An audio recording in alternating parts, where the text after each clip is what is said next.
ठीक है, question number next पे चलते हैं। क्वेश्चन नंबर 22 वो क्या है, the main function of corpus luteum is to produce.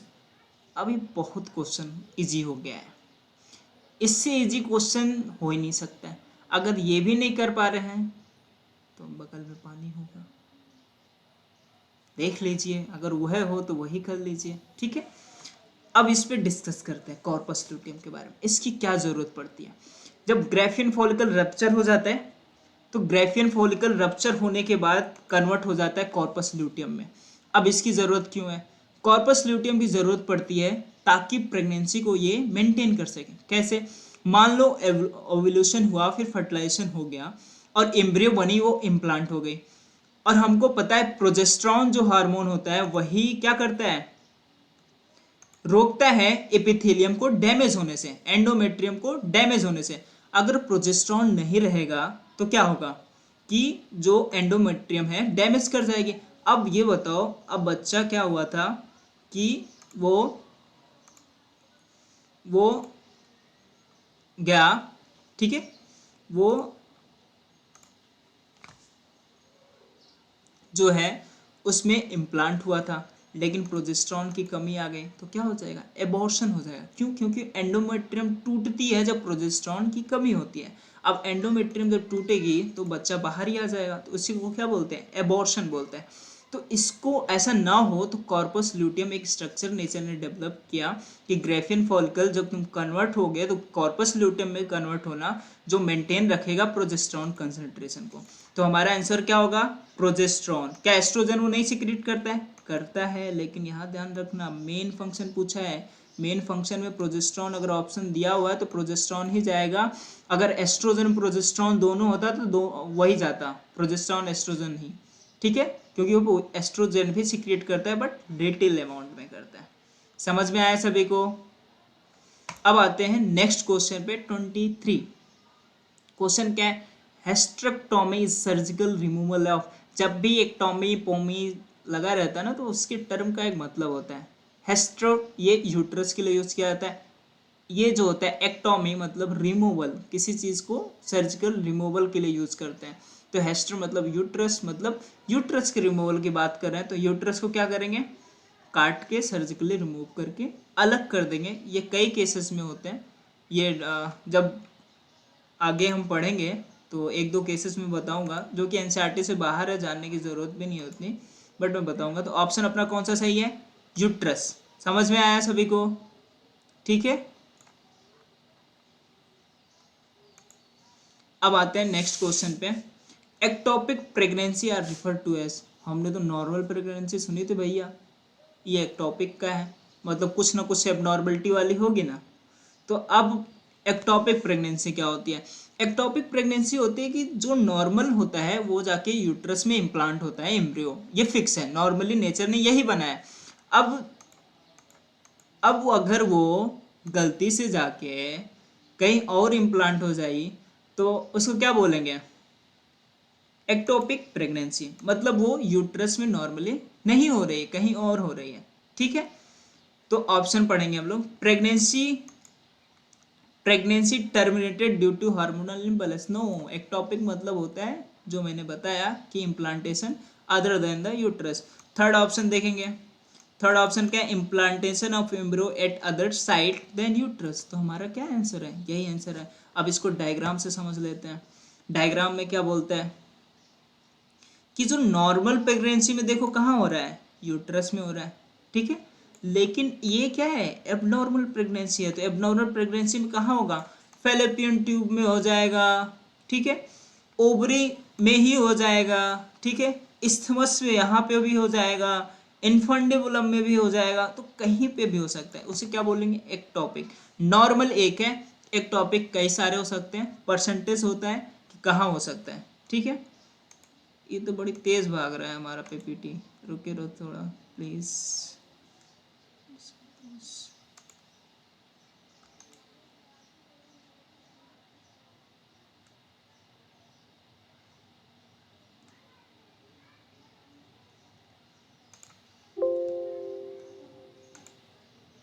2 minute please.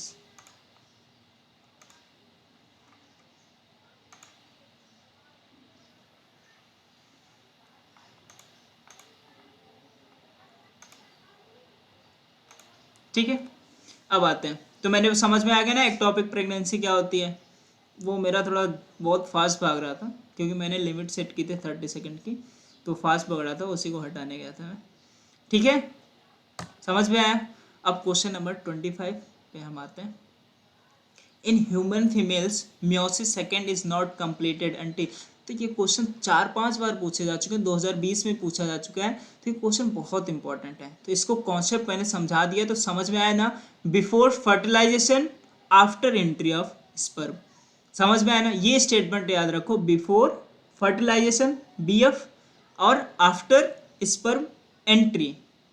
ठीक है, ठीक है, तो आंसर क्या होगा अपना, फर्टिलाइजेशन। समझ में आया ना, तो आंसर क्या होगा, फर्टिलाइजेशन। ठीक है, कंप्लीटेड अंटिल फर्टिलाइजेशन। ठीक है, which of the following layers in enter fall. अच्छा, मेरा एक क्वेश्चन और है, मैं इसको यहीं पॉज करता हूँ। मेरा क्वेश्चन है कि अगर वहाँ ऑप्शन होता which part of the fallopian tube is closest to the ovary, और ऑप्शन होता फिम्ब्रियाई, इन्फंडिबुलम और एम्पुला इंस्थमस, तो कौन सा आंसर जाता, फिम्ब्रियाई जाती। ठीक है, समझ में आया ना, वहां पे फिम्ब्रियाई ऑप्शन नहीं था, इनफंडिबुलम था, तो इसलिए इनफंडिबुलम गया, लेकिन फिम्ब्रियाई होती तो फिम्ब्रियाई जाती। टीचर ने डायग्राम से क्वेश्चन नहीं बनाया, टीचर ने रीडिंग से क्वेश्चन बनाया, टेक्स्ट से क्वेश्चन बनाया। अगर वो डायग्राम से क्वेश्चन बताता तो ऑप्शन फिम्ब्रियाई भी देता। ठीक है, आते हैं question number 26। Which of the following layers in atrial follicle is acellular. मैंने अभी थोड़ी देर बताया कौन सी लेयर एसेलुलर होती है, जोना पेलिसुडा। ग्रेनुलोसा तभी बनती है जैसे ये प्राइमरी प्रिमोर्डियल फॉलिकल था, या कोई भी फॉलिकल था, मान लेते हैं ये प्रिमोर्डियल फॉलिकल था, तो ग्रेनुलोसा सेल्स क्या होती हैं, इसके आगे ऐसे आगे पीछे कई सेल्स आके ऐसे बटुरती जाती हैं, धीरे धीरे धीरे धीरे धीरे धीरे धीरे धीरे ये ऐसे ऐसे ऐसे ऐसे ऐसे ऐसे बहुत ज़्यादा खेल लेती हैं, उन्हीं को ग्रेनुलोसा बोलते हैं, वो सेलुलर होती हैं। जोना पेलिसोडा जो होती है, जो सेकेंडरी ओसाइट्स होते हैं, मेनली वही सिक्रेट करते हैं। एनसीईआरटी ने प्राइमरी लिख रखा है मेरे ख्याल से, लेकिन प्राइमरी सेकेंडरी दोनों मिलके भी करते हैं, ऑप्शन जैसा आएगा उस हिसाब से करते हैं क्वेश्चन। तो वो सिक्रेट करते हैं जोना पेलिसोडा को, जो कि ए सेलुलर होती है, ग्लाइकोप्रोटीनिक लेयर होती है। ठीक है, समझ में आया। तो कौन सा ऑप्शन सही है अपना, जोना पेलिसोडा। ये कौन सिक्रेट करता है, प्राइमरी या सेकेंडरी ओसाइट, मतलब खुद का होता है। ठीक है, कवरिंग पता है ना। ठीक है, अब आते हैं इसमें, यही क्वेश्चन में पूछ रहा था, कितना अच्छे से पूछा उसने। क्वेश्चन पढ़ेंगे ध्यान से, स्क्रीन पर ध्यान देंगे सभी। तो क्वेश्चन क्या है, which is the correct match of indicating points A B C with the given image regarding following diagrams. तो इसमें जो ABC मार्किंग दिख रही है, सर हमको नहीं दिख रही है, तो चश्मा लगाओ बेटा, डबल चश्मा कहलाओगे तुम, डबल बैटरा। समझ में आया ना, जी सर, क्या समझ में आया, डबल बैटरा। हेलो, तो बात करेंगे ABC, दिखा ना, दिख रहा है ना। ठीक है, अब ऑप्शन पढ़ेंगे। B, first meiotic division start, गलत। क्या बी में जब एम्ब्रियो बन जाता है, मतलब फर्टिलाइजेशन हो जाता है, क्या उसके बाद मियोसिस होती है, नहीं, उसके बाद सिर्फ और सिर्फ माइटोसिस लाइक डिवीजन होते हैं, जिसे क्लीवेज बोला जाता है, जिसमें कोई भी हैप्लॉइड स्ट्रक्चर्स नहीं बनते हैं। डिप्लॉयड होता है, डिप्लॉयड से डिप्लॉयड बनता है, इसलिए कोई रिडक्शनल डिवीजन नहीं होता है। Cleavage is not a reductional division, याद रखो, क्लीवेज जो होता है वो एक कोई रिडक्शनल डिवीजन नहीं होता है, ये माइटोसिस की तरह होता है, लेकिन माइटोसिस भी नहीं होता है। ठीक है, तो ये मियोटिक डिवीजन नहीं है, तो अपना फर्स्ट ऑप्शन गलत। Second meiosis complete which was arrested in metaphase second, correct option तो यही है हमारा। ए ऑप्शन जो दिखा रहा है, देखो स्पर्म की एंट्री दिखा रहा है, अगर स्पर्म की एंट्री दिखा रहा है मतलब मियोसिस सेकंड कंप्लीट होने वाला है। अगर मियोसिस सेकंड कंप्लीट होने वाला है, तो हमको पता है कि जो सेकेंडरी ओसाइट थी वो कहाँ अरेस्ट थी, किसमें अरेस्ट थी, वो अरेस्ट थी किसमें, मेटाफेज सेकंड में। लेकिन प्राइमरी ओसाइट किसमें अरेस्ट थी, प्रोफेज फर्स्ट में, याद रखना। थर्ड ऑप्शन देख लेते हैं, second meiosis complete and formation of haploid zygote, ना ना ना, इसमें ये जो स्ट्रक्चर्स दिख रहे हैं ना ये स्पर्म के हैं, ठीक है। तो ये डायग्राम एनालिसिस है, इसलिए बोलते हैं डायग्राम का एनालिसिस रखो, ठीक है। और जो हम कराते रहेंगे उसके लिए टेंशन लेने की कोई ज़रूरत नहीं है। ये देखो ये जो लेयर, इसे ब्लास्टोसिस्ट भी बोलते हैं इस स्टेज को, और यही स्टेज क्या होती है, इम्प्लांट होती है। तो कहाँ जा रहा है, इम्प्लांट करने जा रहा है, ठीक है। बी ऑप्शन अगर मोरूला स्टेज देता तो चलो ठीक है, सही ऑप्शन है। ये डायग्राम देखो, ये डायग्राम किसका है, ब्लास्टोसिस्ट का है, और ये मोरूला स्टेज के लगभग का है। 16 से 64 सेल्स होते हैं तो मोरूला स्टेज बोलते हैं ब्लास्टोसिस्ट का, ठीक है। अब देखो डायग्राम एनालिसिस पे टीचर कितना खतरनाक था, उसने देखा और इसी डायग्राम पे क्वेश्चन बना दिया। आगे है, इसमें नहीं है, थोड़ा सा और आगे है, ठीक है। तो second meiosis, C fourth option देखें, C implantation occur at morula stage, गलत। मैंने किस पे बोला, ब्लास्टोसिस्ट स्टेज पे होता है, ब्लास्टुला स्टेज पे, मोरूला स्टेज में नहीं होता है। तो अपना थर्ड भी गलत, तो ऑप्शन क्या हो गया, सेकेंड। समझ में आया। अब question number 28, which of the following is incorrect regarding vasectomy, इसमें से वेसेक्टोमी करने पे कौन सा गलत है, ये ऑप्शन पूछा गया है। तो हम आते हैं पहले, वेसेक्टोमी क्या होता है। तो वेसेक्टोमी होता है, ये अगर हम मान लेते हैं अपना वास्ट डिफरेंस है, ठीक है, ये कंटिन्यू में है, ठीक है। अब क्या होता है, वेसेक्टोमी एक जो होता है कंट्रासेप्टिव मेथड होता है। कंट्रासेप्टिव कैसा मेथड होता है, ये इरिवर्सिबल कंट्रासेप्टिव मेथड होता है। इरिवर्सिबल मतलब कि दोबारा अगर तुम मान लो, वेसेक्टोमी पहले बता दो, तो वेसेक्टोमी मतलब क्या होता है कि ये वास्ट डिफरेंस है, अब इसे जब कट कर दिया जाए ना और इसी को घुमा के टाइट कर दिया जाए, ठीक है, तो एक गैप बन गया ना। अब ऐसा तो है नहीं स्पर्म कूद जाता है, क्या ऐसा है क्या कि स्पर्म कूदता है, कभी देखा है क्या स्पर्म धड़ाम धड़ाम कर रहा, नहीं ना, नहीं देखा है। तो इसका मतलब क्या है कि स्पर्म अब आगे नहीं जा सकता है। अब आगे नहीं जा सकता है तो स्पर्म नहीं आएगा, और स्पर्म नहीं आएगा तो हमको पता है आगे सेमिनल वेसिकल है, प्रोस्टेट ग्लैंड है, ब्लडब्रोथरल ग्लैंड है, इनके सिक्रीशंस आएंगे। मतलब सेमिनल फ्लूइड तो आएगा बट सीमन स्पर्म नहीं आएगा। और ये जब किया जाता है तो स्पर्म नहीं आता है, तो क्या हो गया, मनुष्य एक तरह का स्टेराइल हो गया, मतलब अब किसी को प्रेग्नेंट नहीं कर सकता है, आगे खानदान उसका नहीं बढ़ेगा, ठीक है। लेकिन ये कब करवाया भी जाता है याद रखना, नहीं तो पता चलो तुम लोग फैला दो कि वेसेक्टोमी नहीं करवानी चाहिए, नहीं करवानी चाहिए। ये तब करवाया जाता है जब आपकी फैमिली सब कुछ हो चुकी है, आपके फैमिली मेम्बर आ चुके हैं, और लेकिन आपको क्या करना है, प्रेगनेंसी को रोकना है, तो ये कंट्रासेप्टिव मेथड यूज़ किया जाता है जो इरिवर्सिबल होता है, ठीक है। अब ऑप्शन देखिए, vas deferentia is cut and tied, option correct है, cut and tied. Irreversibility, irreversible sterility, मतलब अगर इसको फिर से सही कर दिया जाए तो फिर से ये सही नहीं होता है, क्योंकि एक पाइप को जोड़ने के चक्कर में तो 10 पाइप काट के आ जाओगे, क्योंकि यहाँ पे वेसल्स की नर्व की सप्लाई बहुत ज़्यादा होती है, ठीक है। No sperm occurs in seminal fluid, सही बात है। तो गलत क्या है, नो स्पर्म अकर इन एपिडार्मिस, क्या ऑप्शन सही है, नो अकर स्पर्म अकर इन एपिडार्मिस, क्या स्पर्म बनना बंद हो जाएगा, क्वेश्चन है, क्या स्पर्म बनना बंद हो जाएगा, नहीं, स्पर्म तो बनता रहेगा। तो स्पर्म जब बनेगा तो क्या वो एपिडार्मिस तक आना बंद कर जाएगा। मैंने पहले लेक्चर में डिस्कस किया था कि ये सेमनीफेरस ट्यूब्यूल है, सेमनीफेरस ट्यूब्यूल से निकलता है, रेटी टेस्टिस पे जाता है, रेटी टेस्टिस से कहाँ जाता है, वास एफ्रेंसिया में जाता है, वास एफ्रेंसिया से कहाँ जाता है, एपिडार्मिस में जाता है जहाँ स्टोर होता है स्पर्म, और एपिडार्मिस के टेल पार्ट से निकलती है वास डिफरेंस, ठीक है। तो क्या ये प्रोसेस बंद हो जाएगा, हाँ, नहीं ना, तो फिर मतलब कि एपिडार्मिस में स्पर्म आएगा और रहेगा भी, ठीक है। तो नो स्पर्म अकर इन एपिडार्मिस, ये ऑप्शन क्या है, गलत है। समझ में आया सभी को, ठीक है। ये यही कहानी होगी, राजा के पास बहुत पैसे थे लेकिन तो भी वो भिखारी था।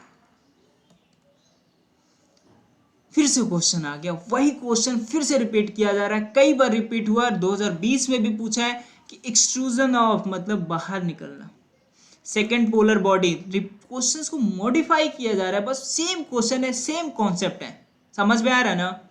तो बच्चे फालतू का डरते हैं, डरना नहीं चाहिए, सेम क्वेश्चन, बस तुम्हें कॉन्सेप्ट पे अगर पकड़ रहेगी ना, तो क्वेश्चन मॉडिफाई करते रहे, तुम्हारा आंसर सही जाएगा अगर तुम्हारे कॉन्सेप्ट पे पकड़ है। तो क्या है question, extrusion of second polar body from egg nucleus occur in, मतलब पोलर जो सेकेंड पोलर बॉडी होता है वो बाहर कब निकलता है, एग से।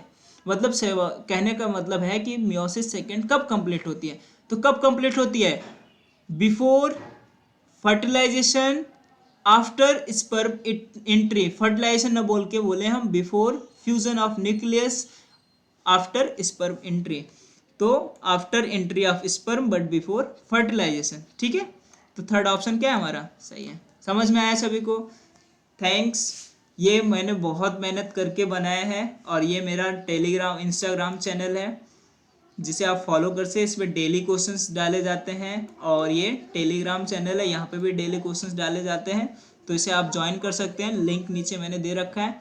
अगर आपको लगे कि ये सच में मैंने थोड़ी बहुत मेहनत की है तो प्लीज़ इसे शेयर करें, लाइक करें, सब्सक्राइब करें, ठीक है।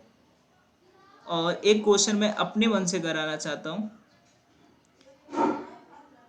जो क्वेश्चन बहुत कम ही लोग को समझ में आने वाला है और बहुत कम ही लोग कर भी सकते हैं, वो क्वेश्चन मैं अभी बात करता हूँ।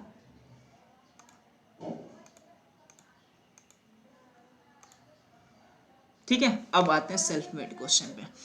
तो एक आदमी था, a man goes to lab and lab technician collected his semen, उसका क्या कलेक्ट किया, सीमन कलेक्ट किया, एंड स्टार्ट इन्वेस्टिगेशन, उस पर रिसर्च चालू कर दी और पाया कि एजोस्पर्मिया कंडीशन है और बेंडिक टेस्ट जो है वो निगेटिव है। तो अब देखो क्वेश्चन कैसे मैंने मॉडिफाई किया, सिंपल है, एनसीईआरटी बेस्ड है बट कॉन्सेप्चुअल है। एजोस्पर्मिया मैंने बताया था पिछली बार ही कि एजोस्पर्मिया होता है कि जब सेमिनल फ्लूइड, सीमन में सिर्फ सेमिनल फ्लूइड आए, स्पर्म ना आए, तो उसे बोलते हैं एजोस्पर्मिया। लेकिन बोला है Benedict test is found to be negative, Benedict test negative पाया गया, मतलब कोई रिड्यूसिंग शुगर उसमें नहीं है। शुगर कौन सा होता है उसमें, फ्रक्टोज, मतलब फ्रक्टोज भी नहीं आ रहा है, फ्रक्टोज नहीं आ रहा है मतलब सेमिनल वेसिकल से दिक्कत है। ठीक है, अब सेमिनल वेसिकल से डिफरेंस दिक्कत है और वास डिफरेंस से दिक्कत है, ये दोनों दिक्कत कॉमन दिक्कत कहाँ बनाएंगे, जब इजाकुलेटरी पाएंगे। तो अपना ऑप्शन कौन सा सही होगा, इजाकुलेटरी डक्ट इज ब्लॉक्ड। ठीक है, तो इजाकुलेटरी डक्ट जब ब्लॉक हो जाएगी ना तो फ्रक्टोज आएगा, सेमिनल वेसिकल का फ्लूइड आएगा और ना ही ये अपना स्पर्म आएगा, तो इस कंडीशन को बोलते हैं। ठीक है, याद रखो, when sperm passes through urethra it found that sperms are become dead or mortality is decreased by। ठीक है, ये मैंने क्वेश्चन बोला था कि स्पर्म को क्या पसंद है, बेस पसंद है, जैसे मैंने गाना भी बताया था, बेबी को बेस पसंद है, उसी तरह स्पर्म को क्या पसंद है, बेस पसंद है। अब वो अगर उसको एसिडिक मीडियम में रखोगे बेचारा मर जाएगा ना, उसे जो पसंद है उसे दे ही नहीं रहो। अब तुम्हें नीट निकालना पसंद है और तुमसे बोला जाए मेंस निकालो, जे मेंस निकालो, जाओगे क्या, नहीं ना, थोड़ी दिक्कत होगी। तो वो भी क्या है, उसे बेस पसंद है लेकिन उसे क्या बोला जा रहा है कि तुम एसिड में रहो, यूरेथ्रा में एसिड, यूरिन जाने की वजह से एसिडिक हो जाता है मीडियम, तो वो डेड भी हो सकता है, उसकी मोर्टेलिटी भी डिक्रीज हो जाती है। तो कौन सा ऑप्शन सही है इसके लिए, स्पर्म्स लाइक एसिडिक मीडियम, गलत, मैंने बोला था स्पर्म को बेस पसंद है। May be bulbo urethral gland is dysfunctional, bulbo urethral gland के बारे में सुना है, ये तो मैंने मजाक में डाल दिया था, यूरेथ्रा से दूसरा बेबी मत जाओ। ठीक है, ये मैंने मजाक में डाला था। तो bulbo urethral gland is dysfunctional, ये हमारा ऑप्शन होगा, क्योंकि बल्बो यूरेथ्रल एक ग्लैंड होती है जो लुब्रिकेशन का काम करती है, किसका, किसका लुब्रिकेशन करती है, यूरेथ्रा का। ठीक है, समझ में आया ना, तो यूरेथ्रा की लुब्रिकेशन का काम करती है bulbo urethral gland, alkaline fluid secret करके। ठीक है, thank you, please like share and subscribe. अगला हमारा लेक्चर जो होगा वो होगा मेंस्ट्रुअल साइकिल के प्रीवियस ईयर क्वेश्चंस के टॉपिक पे।